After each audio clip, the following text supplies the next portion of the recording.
জানতে চাই যে যেখানে বলা হয়েছে আউয়ালুমা খালাকাল্লাহু বিনূর, আবার বলা হয় আদম আলাইহিস সালাম সর্বপ্রথম সৃষ্টি, দুনিয়ার জগতে আর সৃষ্টি জগতে, এটা একটু পার্থক্য বলা যায় কিনা?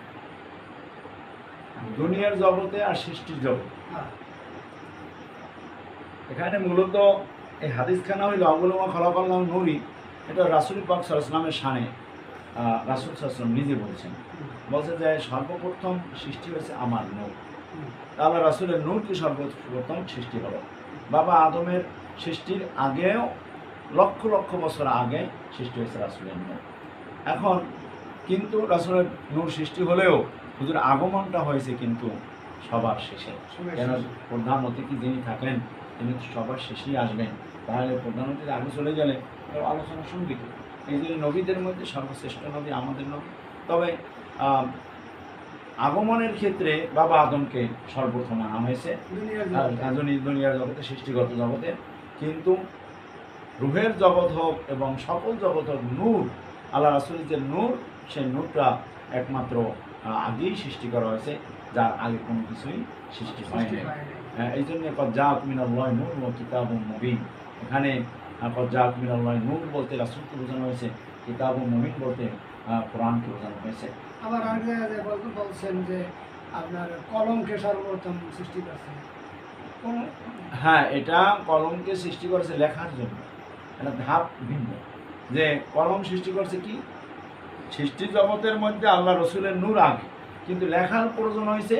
আর লেখা তো বিভিন্ন দপ্তর থাকবে, লেখার জন্য বিভিন্ন সচিবালয় থাকবে, বিভিন্ন এটার জন্য বিভিন্ন দেশের বিভিন্ন সচিবালয় আছে, আল্লাহর সেক্রেটারিয়েট আছে। যেমন শরীফুল মাকামে শরীফুল আকলাম, যে রাসূল সাল্লাল্লাহু আলাইহি ওয়াসাল্লাম মক্কায় থেকে যখন গেলেন মেরাজে গেলেন, সে মেরাজ যাওয়ার মাকামে শরীফুল আকলামের কলম দিয়ে লেখার শব্দ হুজুর শুনতে পেয়েছেন।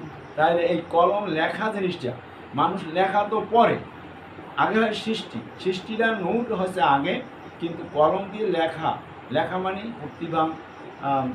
প্রতিভার অগ্রগামী হওয়া, প্রতিভা নিয়ে এগিয়ে যাওয়া এবং আমার জ্ঞান প্রবৃত্তি, এটার জন্য কলম দরকার। তো কলম মানুষের এটা আদর্শের জন্য, আর কলম এটা মানুষের লেখাপড়ার জন্য এবং দেশ এবং জাতির উন্নয়নের জন্য। আর সৃষ্টির সূচনায় যে সেটা হচ্ছে রাসূল পাক সাল্লাল্লাহু আলাইহি ওয়াসাল্লাম, এটা। আর কলমটা এটা হচ্ছে মানুষের দেশ চালনা, খেদমত ইত্যাদির জন্য কলমের কথা বলা হচ্ছে।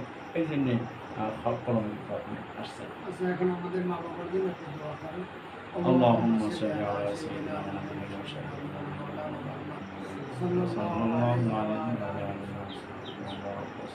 بسم الله الرحمن الرحيم الحمد لله رب العالمين الرحمن الرحيم مالك يوم الدين إياك نعبد وإياك نستعين اهدنا الصراط المستقيم صراط الذين أنعمت عليهم غير المغضوب عليهم ولا الضالين آمين. بسم الله الرحمن الرحيم قل هو الله أحد قل هو الله أحد قل هو الله أحد اللهم صل على سيدنا محمد اللهم صل على سيدنا محمد اللهم صل لا لا لا نعم ওই বড় এগুলো বড় জামাই, এগুলো ছোট জামাই। এই আমি দোয়া তো বড় জামাই তো, আমরা তো পারি না, আমি মেহমান দোয়া করো। হ্যাঁ আল্লাহুম্মা আমিন। রব্বানা